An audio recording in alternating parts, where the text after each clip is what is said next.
We talk about rent for desks. We talk about all of these notes to try and put students not only in these situations to get them thinking, but role play. Like this is honestly, it's what students are engaged in also that it makes sense. Purpose, coming back to purpose.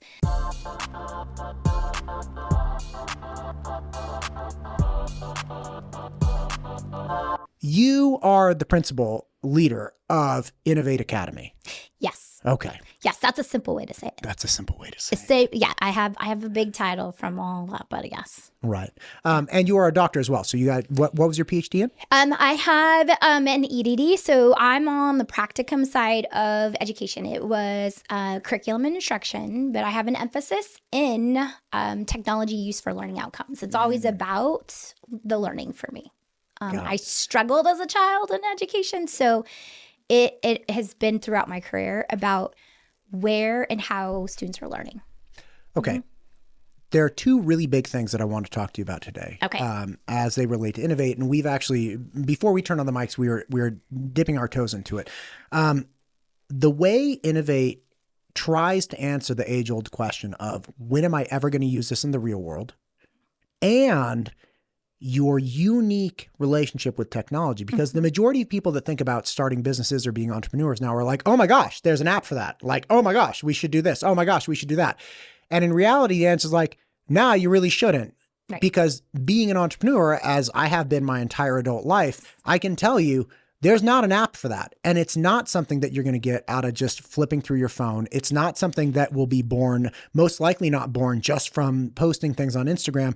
The nature of being an entrepreneur is far more complex and difficult. And yes, tech can be a tool towards it, but tech is not the thing that actually makes it. And again, Innovate is trying to address that. 100%. Okay. So talk to me about that. Okay, I can talk to you. First of all, too, I also want to say I came to the school last spring and I knew I was home. I've been in education for decades. And when I came to the school, I can feel and just see the energy and how they were using project-based learning and hands-on learning. I felt like I was at home already. That's why I want to give credit to where and how Innovate was born over the last 4 or 5 years that's been there. I have just been there now working with the staff in how are we making what was there become even bigger, better. We talked about earlier, as we were talking about it, continuous improvement is really honestly where I've been through in my life. I like I mentioned earlier, I struggled learning. And so until I had that teacher who kept handing me back the paper, the assignment and said, no, you can do this, I would give up. And I was never in the fancy Bluebird group or how we used to. I remember I had a 3rd grade teacher and he had this very cool like loft kind of system in his room as thing you could climb. And I never got to make it to the top of the loft because then I was like, I'm done.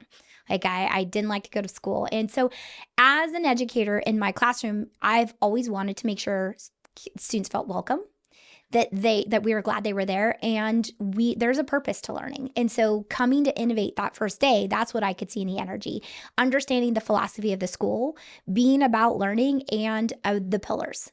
And our pillars are all about the skills that you talked about. If we're going to talk about business and we're going to talk about that entrepreneurship, there has to be the skills and reflection of what that means to do all of these types of endeavors we want to do. If we're saying the future business leaders of America, the next generation of leaders, we as adults like to throw those terms out and not break them down and think like a child. Right. One thing, if I may add, I have several friends that are big in the enterprise sales world, right? And they do, some of them do lead generation. Some of them are lead generation trainers that they lead big sales teams. And when asking them, hey, look, what are the things that you teach? Because you're training these people in sales. And this is like the most practical, cut the crap kind of stuff. Right. Because look, I'm trying to make money. Tell me what I need to do. Overwhelmingly, everybody I talk to, including my 2 close friends, are like, you know what's an important skill? Writing. Yes. If you can write, yes, and if you can convey a complex idea in writing succinctly and clearly, you will have a leg up. Not just text messaging, not just email, the whole thing. You have to be able to communicate in the written word very successfully to give value propositions and explain things. And if you can't do that, you're going to really struggle. MTU Studios is the proud producer for the Ada County Sheriff Podcast, the Idaho Wildlife Federation Podcast, the State Representative Ted Hill Podcast, the Idaho State PTA Podcast, and many more. If you or your organization is thinking about starting a podcast, MTU Studios would love to help. Just check out mtustudios.com. 100%. 100%. If you look at the skills and brain power that is needed in writing, there is research upon research on that and why that happens. And so if you can master that type of skill and look at how to communicate in that fashion, you're going to be able to get to that realm and be able to be successful.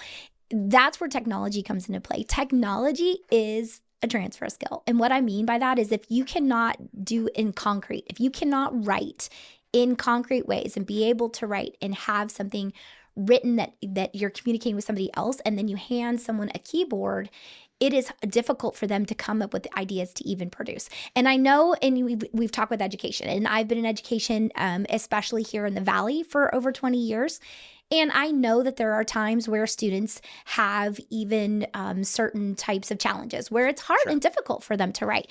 But even when you hand them a keyboard too early, they don't know how to organize their ideas, how to get that process out, and how to be able to be fluent with that too. So it's even looking at that fine line of do they possess or do they have those skills to be able to get there? I was just even talking with an educator, one of our teachers in our building this morning, and we were talking about a lesson in how to get through all the way through till we get to a writing stage. What's the purpose? We have something we call, beyond the worksheet. It should not just stop at the assessment or what's happening on that assignment that they have. It should apply an application to the real world. And that is what makes Innovate. It is constantly the questions we ask about that, because you can start with the listening and the speaking, and then you're going to move into something that's going to maybe be a reading, because I'm going to read an assignment. I'm going to have that individual study. I'm going to try and practice it. And then you're typically going to have an assessment where a teacher checks to see where you are, student sees where they are in that assessment. A lot of times in traditional classrooms, that's where it ends. This is what I needed you to learn. We've checked, you've learned it, but you've only learned it in that flat realm right here in that assignment. Right. Where the magic starts and what you're talking about is where we can get to a collaboration. And I'm not talking about group work. I'm not saying, okay, pair up with your friend and work. I'm talking about the interdependence, meaning I have a part, you have a part, we need each other in order to have something successful. And then there is that realm of, okay, now we're going to write, we're going to put something together. And it doesn't not only have to be written form of your ideas, it could be something where you've created a podcast, you've created a presentation, you've done something because it needs to get to that other application of presenting and sharing. When we learn in the real world, we learn for a purpose. We don't just sit around and say, hey, I think I'm going to, if I look at my kids and I say, well, you're going to learn how to drive your car. So let's read the DMV book and that's all you're ever going to do. Right? There's a purpose for it. There's a purpose why they studied. There's a purpose why they took a test. They've got to be able to drive an actual vehicle. And if they're really, depending on where they got, that's what we have to look at, make sure that we're safe and we're following those guidelines. However, we are fine every day in a traditional school to hand somebody an assignment and say, you're okay to stop right there, because we both know you can do it on paper. Right. And we're also very fine in standard educational paradigms to have one-way assessment. And what I mean by that is I worked, one of my first students, this girl, Leah, she was, I believe she was like 6th, 7th grade. Dude, she was a pain. Like, her dad was super loaded, and I don't know any of those. Like, oh my gosh, she was such a pain. She was so snarky, and I'm like, here I'm a tutor, like I can't. It's not like she's my little sister. I can yell at her, and I was like 22, 23. I was like, oh, you're such a pain. Anyway, she was struggling in math, totally fine, and I would go in and try to work through these things, and she really liked shopping. And there was a point when I was like, dude, right, you know how to do this math. So I started telling her, like, all right, Aaliyah, look, here's the deal. You got $100. Right. All right. And she's like, okay. I'm like, and you're going shopping. She's like, oh, what am I getting? I'm like, I don't know, Aaliyah. Socks. I don't know. She's like, oh, I don't like any socks. I'm like, forget the socks. It's not about the socks. Right. And like, I run down all of these. I was like, you buy this, you buy this, you buy this. These are the prices, how much you have left. She's like, oh, I got $15 left. Right. I was like, wait, why couldn't you do that set of work on the page? Like, Well, it's not the same thing. So you have the reverse, which is I can drive. Right. I'm totally safe on the road. I understand these concepts, but I'm being assessed by my capacity to, in the written word, express what I'm doing on this paper. This is the only place I get credit, when in reality, I can drive around just totally fine. Yes. No, you brought up, and that is another piece, because it's the back and forth of what you just explained. You have to be able to look at what a student already knows and learn. Right.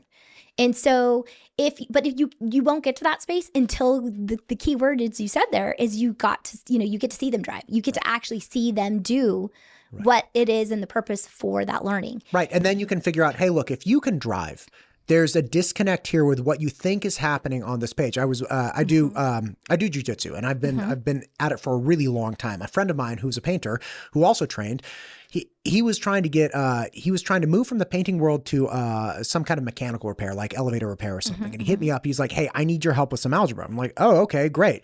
And he said, I have to take this, mechanics test, whatever. And it had basic algebra. And it's something like 2x plus 5 equals 100. Right. And he's like, I have no idea what this is. I'm like, no, Jason, you know what this is. I was like, listen, if you bought 2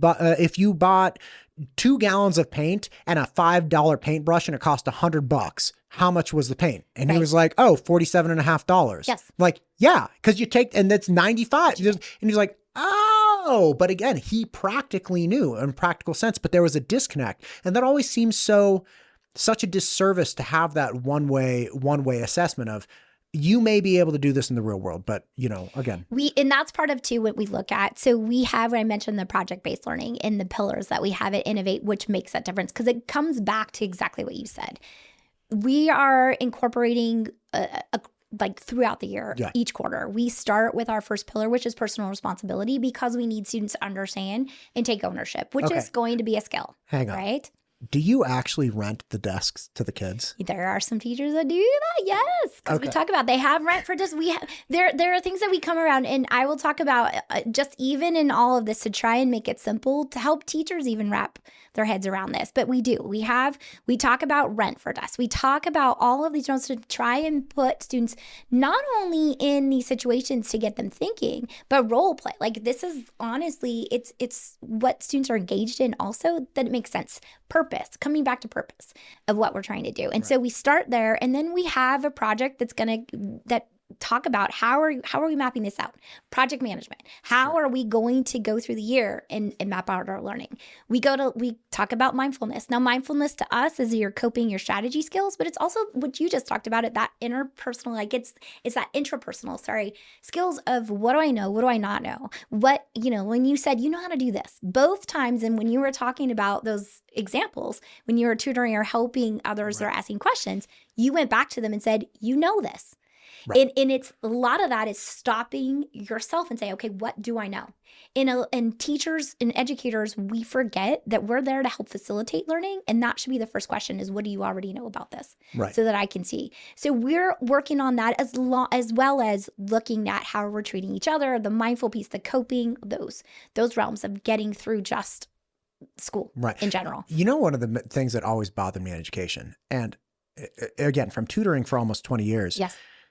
The thing that irked me the most is that students were so ready to tell somebody like, hey, I don't get this, I need help. And then the person responds as if they agree. Yeah. They're like, you're right, you don't get this and you do need help. Like, that's not necessarily true. You should not take that position. So whenever students would say that to me, I'd be like, what do you mean? Yeah. They're like, I don't understand this problem. I'm like, which part of it? Like, well, I was like, okay, read it out loud and point to the part that you don't understand. And then they'd read it out loud. 9 times out of 10, they're like, okay, fine, I get it. Or they'd say, okay, I still don't get it. I'm like, try it again, over. And again, I would always relate it to sports. Not that, I love athletics, but I'm like, listen, if you missed a shot in soccer, your coach isn't pulling you to the side saying like, oh my gosh, you have some fundamental deficiency in your capacity and understanding of what you need to do. Let me help you. They're like, try it again. Yes. You missed. Try it again. Right. You missed. Why did you miss?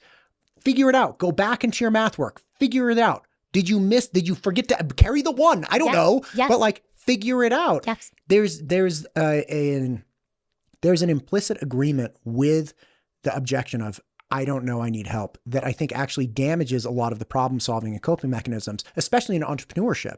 It's like, yeah, you may not know right now, but articulate your problem to yourself and exhaust your capacity to solve that problem by yourself before 100%. you ask for help. 100%. 100%. That you've hit it. You've definitely, that's about learning. Right. It's the same thing we've done in any aspect of going to learn how to learn to ride a bike. We didn't get out a PowerPoint. Like when I was learning how to ride a bike, when I taught my kids how to ride a bike, I didn't, start pulling out a worksheet and say, okay, first, let's see, there's going to be some tires.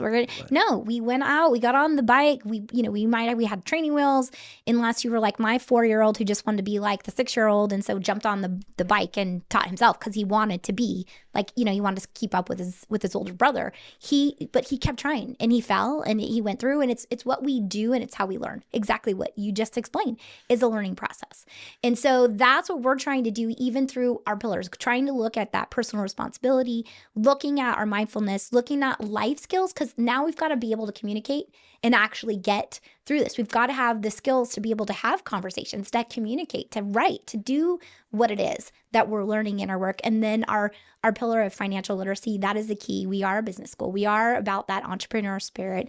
We have service and community that is embedded all the way through the year. And I know that all sounds like fluff. And to get to the good stuff is we put it back on the kids as much as we can. Our student leadership team right now, they led a food drive in November. They had a can drive all the way from, I told them, well, how are you going to advertise this?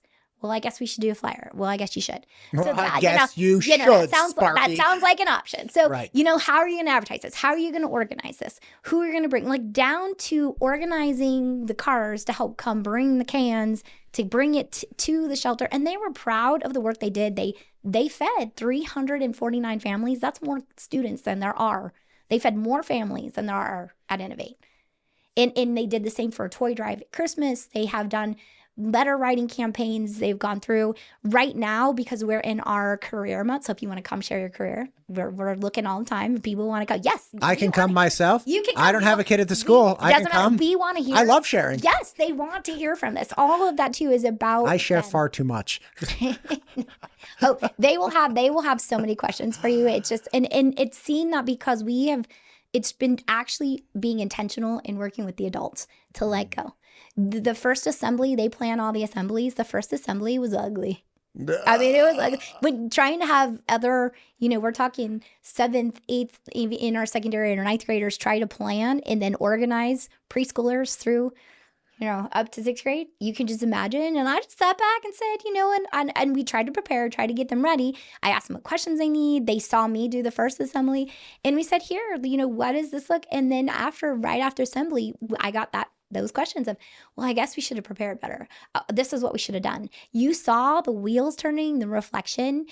We just had our last assembly that was on service and community, and they orchestrated and planned and had students create this human chain, talked about community service night and day from that, that first in the beginning of the year. That is natural program. That you can see learning. That's such a pain. Just hearing that story is so painful because there's no.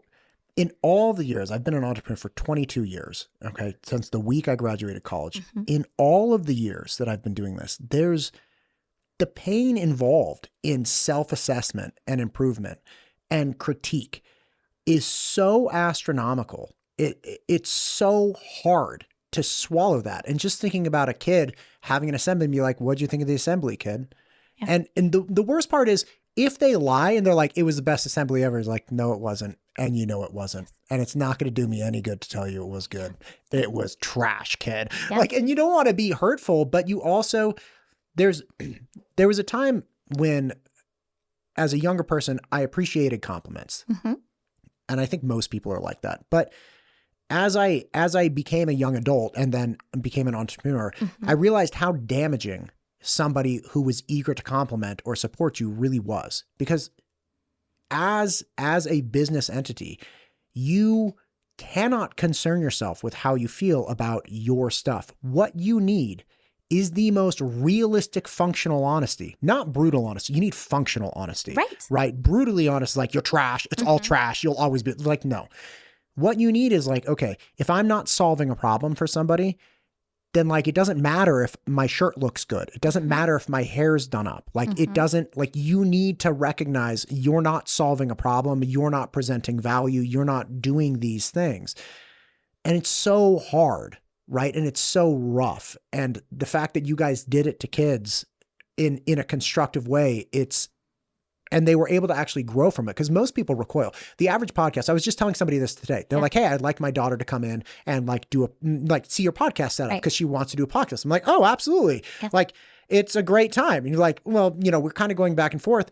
And I was like, look, the real problem is not going to be, will she have fun making the first 3 episodes? The real problem is going to be, can she keep doing it after it's not fun at episode 20? Right. Because most podcasts only last 6 episodes. Right. You do one, you're very excited about it. It's this big project. You send the link to all your friends and like you get, 70 views and you're like, awesome, this is great. And then you do the second one and it's like kind of exciting. You're like, oh, this is a real drag. Yeah. Then you send it out and you're like, only 20. 30 views. And you're like, what the hell? And you see a friend who's like, oh, I've been meaning to see it. Like, I'll listen. And then you're doing the 3rd episode, pissed that your friend didn't watch or listen to the second one. And then by the 4th episode, your heart's not even in it. Cause you're like, well, who's even watching? Like, I don't even care. And then you die at episode 5. Like it's over. You never make it. And it's that structure and that failure and that desire to keep improving, to the point where you don't have to have your friends watching out of guilt, where they're watching because you're actually bringing value and realizing the real value that you presented in the first episode was an opportunity for them to be a good friend. Exactly. You didn't present something that they actually wanted. You just you obligated them. Yes, that's it. What you just said is exactly it. In fact, I'm being serious. You need to come to school because I have a group of girls right now who want to start a podcast, A Day in the Life at Innovate, and we want to incorporate more of our younger students in that conversation, because we have it, as the students get older, they're able to be in this realm. They're able to go out. Yeah, so sure. It's career week. They're now, again, I said, okay, this is fine. We're doing this, but what's the purpose outside of the school? So now these students they're interviewing local business leaders around the school and asking questions. So now we're trying to come in and spread that through our younger students. And we are adding student leadership in the younger grades and then pushing teachers. I ask teachers all the time. Today, just met with a teacher. She was teaching volume in the classroom. Amazing. Students are engaged. They were happy. They were learning. You could see it happening. But I asked after the lesson, and the teacher came to me and said, what is it? Where else can I be? How do I reflect and get better at what I'm doing? And I said, it was amazing.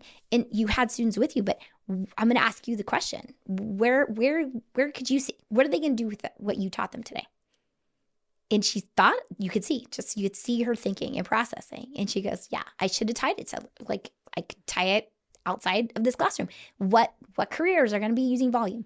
You make it real for them so they understand. You talked about why it's cubed and put the cute little 3 and not the cute 2 anymore. And it's great. All that. I know you're probably dying as a math tutor. No. It's interesting because volume is a tough thing, but all you have to do is point outside. So you're like, see that cow? Yeah. He eats a certain volume of food every year. He produces a certain volume of waste. They have like all of these problems, and you want to tie volume to area, that you can get a certain volume of feed out of an area of land that's like scrub or whatever. It's like, these are the problems you have to actually work through. That's it. That is always the question coming back. It is, how do we produce these information? Like, how do we create problem solvers? Even right now, we're getting to Q4. It's our financial literacy project. It's our Shark Tank project that students have been doing for years at the school. We come back to, and all we've done this year with a little bit of different is we have refined what is the problem, what's the target market, exactly what you said, what is the problem you're solving, and our littles are even coming at, and they're designing and they're putting a project together. I had questions from parents at first because there was a little bit of a shift of they used to present as a class. So like our kindergarten or first grade, second grade, they would present as a class, they would come up with their product. And I pushed back a little bit and I said, well, why would you why are you going to lump all these kids in one group? If we're entrepreneurs and we're thinking outside the box, why are we going to make them all think together at the same time? Right. Especially since if you have a group, say you have 10 kids, 2 of them are going to be inventors. Exactly. Right. So the inventors are likely going to come up with a product that everybody else has to kind of fall in line with and iron out. What you really need to do is draw out the invention niche, even if it's not their favorite thing to do, in smaller groups of people. It's like, okay, Mark and Brian, you guys are in separate groups, fine, because you two are inventors, but like the rest of these groups, you need to find a problem, Yes. right? And that requires a wonderer, somebody like, why do we do this? Or like, why do we do that? Or like, that's an odd thing over there. So you need all these niches to come up with something.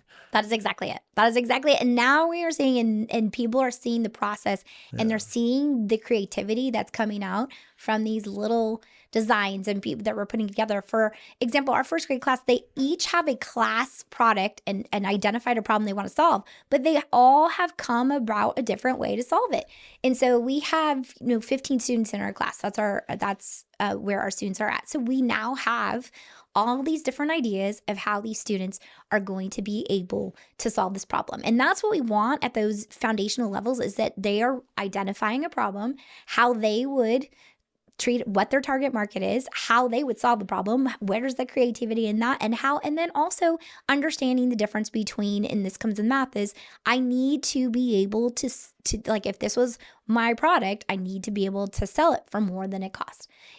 There's got to be something, if I'm going to be able to make a career out of this, be an entrepreneur and successful, that's where we want them to understand at a foundational level. And then as they move up to our secondary, of course, they get more intricate in their business and business plans and their pitch and what they're trying to do as far as investors, and put them in that role and what that looks like. And that's where we hit this in the beginning of this conversation. That's where the tech comes in. Right. A question for you. Yeah. You mentioned service and community a little while ago, and so much of the things that I've ventured into, not all of them, some of them were just straight for money right away. And that was like, when you're investing, you're not investing, generally for like community-based things, but you're like, I need a return on this investment. Yeah. But other things, like the education. I got into education when I was in college at Cal, not because I was like, oh, here's a way to make $10 an hour, but because I was drawn to help people, right? And yeah, it was great that they paid me money, but I didn't even I cared, but I didn't really care. I was like, I love doing this. Getting into the content world and production, right? Like the podcast I do, I don't get paid to do this podcast, right? Like I'm into this for other reasons. And in pursuing these non-monetary things, I developed a skill set and value proposition that I could offer people that they're like, wow, you're really good at this thing, or like that thing you do is really important. To what degree, or is it integrated, the idea that developing the skill set and pursuing something because you love it can lead, without monetary compensation, can absolutely lead to a financial benefit later on, but it's not always the incentive to begin with?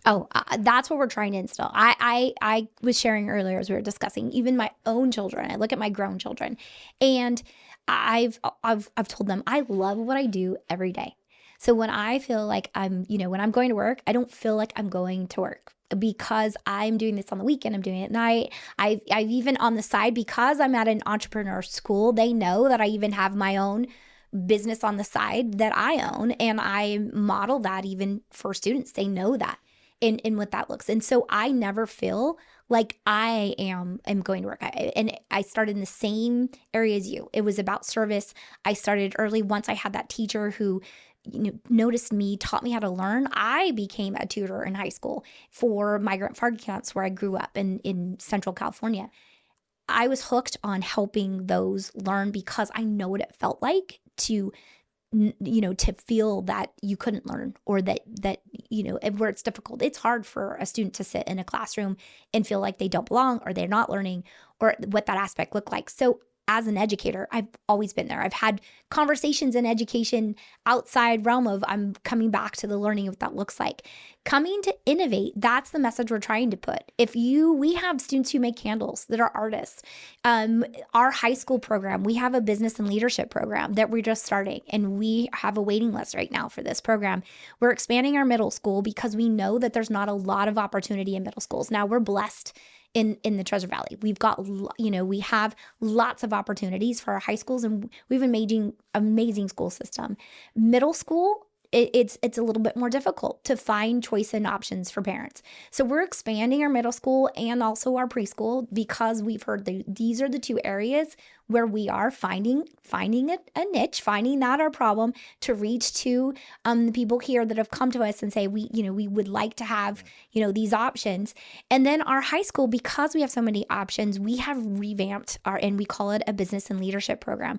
What you just talked about is exactly what we're doing with these students. We had them write a letter of intent that they wanted to come to our program. We had them do a personal video of themselves any way they wanted to explain, why they'd be a good candidate. We had an interview and went through and asked them what they want out of this program. What do they want to learn? What do they want to learn more about? Because they're trying to, find careers. What are they interested in? Right. Because part of this is they will have field experiences.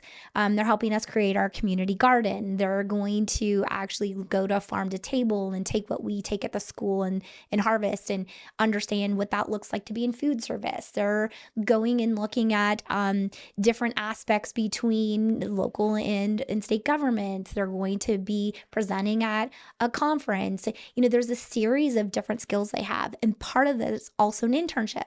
And we wanted to know where they wanted to be in their internship so that they had an opportunity to learn. We have students who want to learn about fashion and what that, is going to look like. That we have students that want to learn about, skincare and cosmetology. And not at any point did we say, hey, you have to go to a 4-year university. You have to go to this college. You have to, take this path. Our question is, what is it you enjoy doing? And how can you take the skills and what you're learning and become successful at it and be that valuable piece of the, partner in the community and that person in the community? Right. And it's like I went into Cal as a math major because I loved math. And then I switched to rhetoric because I fell in love with writing and communicating. That's why I became a tutor, because I had a teacher, Rolina Joseph, my sophomore year, who kept passing my paper back. She was like, no, look at your paper. Fix this. And I was like, God, man, you're just killing me.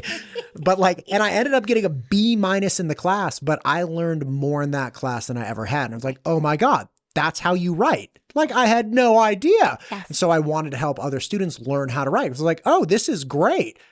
This is really easy, actually. And I got really into it. But I cut you off with regard to your technology. You were just saying that, no, you don't. I just said I cut you off. You don't apologize to me. I said, I'm sorry. So I have so many thoughts about what you're doing, but I'm trying to stay on track with you. Yes. So technology, you mentioned that technology, before we started, technology is not your main focus when you're looking at entrepreneurship. And everyone, if I see one more Instagram post that's like how I used AI to make my personal brand overnight. And it's like, I just went here and I said, give me these pictures of this clothing and then name it. And then I use ChatGPT, blah, blah, blah. It's like, that's ridiculous bro entrepreneur entertainment content. I don't know anybody. I do know somebody in the clothing world who has a clothing brand, and this guy has killed himself for 4 years. He makes athletic apparel. He made all the designs himself for these athletic gloves. He went to the Texas State football championships. They're these massive indoor championships, all this stuff, and was handing out hundreds and hundreds. He invested tens of thousands of dollars in actual product from Pakistan to go and get this brand. That's building a brand, right? These are skills. And he didn't need, he has Instagram for marketing, but he doesn't need, every new gadget and tablet to do these things. He needs to communicate with his factories that are across the world. He needs to communicate with his designer, which is also across the world in a different country. Right. He needs to communicate with his clients effectively and set expectations correctly as far as delivery dates and all of these things. These are the things he needs. And his phone helps him with some of it, but it's the most rudimentary mechanism because he's literally just using it to send emails and text messages and occasionally sends an invoice. So that's real entrepreneurship. And it sounds like you guys are right in line with that, which is, look, these can be more of a distraction than they can actually be a help. Because entrepreneurship is not about these things. Entrepreneurship's more about other stuff. It is. It's about the thinking. It's about the skills. And it's hard for me because and people who know me, I have been through education, but I also worked for a little company called Microsoft in education. A little company.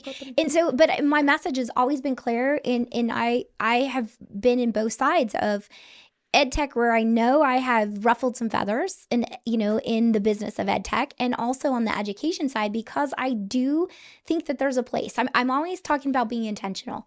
And in Innovate, we're very intentional. And that is the same with technology. If you're asking me how I should be using a technology tool or platform with younger students or students for this, then my question is going to come back is, there must not be a fit if you're asking me, because it shouldn't be something that's forced or pushed. It should be for a purpose to amplify what has to happen. We use technology at the school. We do have robotics. We have some STEM classes. We have our students for their final, there was a drone class, but we also talked about how they use drones and what the careers that they use them for. And their final was to be able to fly drones so accurately through my office door and back and out. So, That's all awesome. those kinds of, it comes back to Was it the a purpose. quadcopter? It was a quadcopter. Yes, they were quadcopters. They were too. But, so we have, because you can't say the students aren't interested in that, but we're always coming back to the conversation of purpose and intentionality and why. And I had parents that first saw where I was coming from. And that's been something that is philosophically part of the school. And we're worried just because of positions that I had in my, previous career to where I was at Microsoft and coming in and understanding why and the tools that we have and integrating them. And like I said, I went out to, in my spare time of this work, I worked on and I helped found an AI educational platform. And that again is because I am in this realm long enough now that I am true to who I am. Our platform is the only platform for generative AI for education that is COPA Safe Harbor certified, not compliant, certified. If students can access, if children can access something, you cannot say it's monitored or managed. Students can't get on our platform at all. Like, you have to know who they are, what that is about. And that came about because of looking at how these tools are used in education and watching this consumption take over, where we were given apps or having students on for skill and drill, which shows research that is not going to work. Oh my gosh. If I hear anybody else say, I have to get my kid better at math and I log them onto Khan Academy, I'm going to barf. Like, it is so, the thing with Khan Academy, and I find this to be true of a lot of ed tech and ed programs, is, look, technically he is right. Every single explanation Khan gives on Khan Academy is perfect, but it's the same thing as giving somebody who wants to lose a couple pounds. They're like, okay, all you're going to do is eat nothing but boiled chicken and steamed broccoli. It'll work. It's going to be terrible, but it'll work. And that's not the way education goes. Like, why don't we just throw textbooks at students and say, this'll work if you can manage to teach yourself and go through this whole thing. When I started doing my own educational content, specifically for math, I made this like huge math SAT platform. It was something that I used as a supplement when students were like, hey, I kind of, I'd invite them to additional classes. And then I'd say, okay, well, look, even if you don't, like, we're actually going to go over in this class what you just went over, but look, here, jump on, here, grab this laptop, jump onto this, put these headphones on, and the students would be on it for hours. They were like, this is exactly like experiencing you. And they're going back and forth. And I'm giving them multiple examples. I'm making horrible jokes. But the engagement and the purpose was like, now you get to the end of this problem, having seen multiple videos of similar or analogous problems where you can go run through diagnostics. You see actual value and progress. It's not just an app or a video for an app or video's sake, because a lot of people replace activity with progress. They're like, I'm doing things. They're like, okay, but are you making progress? Well, I'm working. It's like, fine, washing machines work. Right. But are you making progress in this way? Are you seeing functional results? Yeah. No, you've hit that, because it again goes back to the reflection that the learner has to have. Right. That is, even with my teachers that I have, I tell them, if there's anything you ever get from my craziness, because I'm all over the place. You even called me out on here. You're like, yeah, we were talking about this, we were talking about there. People who know me know that I am one who is always looking whole picture. I'm trying to look back and say, okay, how are we supporting all of these, cogs in the wheel? Because that's, especially in a school, you've got your community that you need to get on track. You've got your staff that you need to be able to help facilitate and guide. And then, of course, why we're all here, is for those students. So I'm all over the place. I know that. But I'm highly caffeinated and really worked up over education. Obviously, I would not take all the credit if I were you. So as we come back, what you talked about is that, but I've told every staff I've worked for, if you get and all my craziness, if you learn one thing, it is not about you. It is not about your show. It is about the learning. It is about them. It is how you're going to be able to impact their skills and what it is. Right. Their thought process, not yours. Your ideal, not your ideals. It's their journey.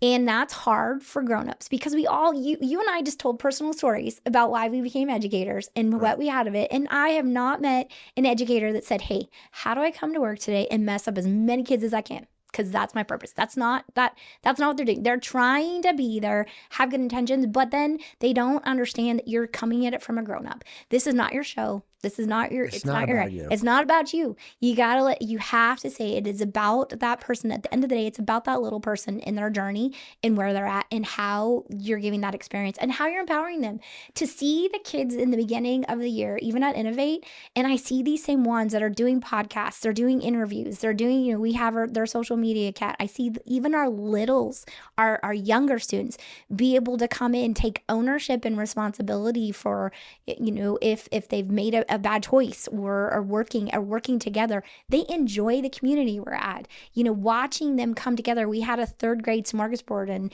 they learned about food from different cultures, and everybody could not wait for, to share their food and have people taste. And then they were talking about, you could see them going, well, if I sold this and I could make money, and it was all of a sudden looking at, just looking at the world from a different way. And that's what we're trying to do where we're at.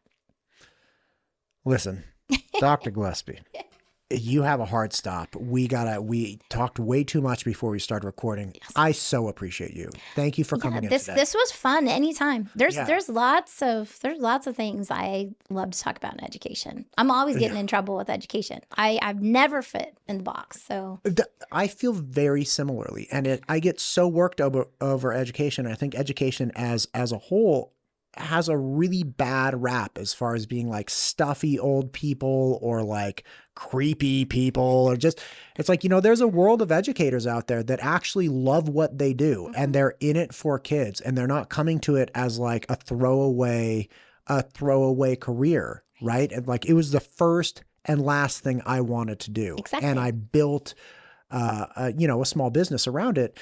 And again, I just appreciate you. This will absolutely have to be the first of many. We're gonna keep the conversation going. I will come back and we can dive even more into. Yeah, I would love to, and I would love to review like some of the cool entrepreneur plans that your kids put forward. Like if you want to come back and showcase, like, okay, this is what this kid came up with, and this is what this kid came up with. I'm telling you, you're gonna come to the school. I want you to work with these girls, and they will definitely. You can be on their podcast show and be able to do this too.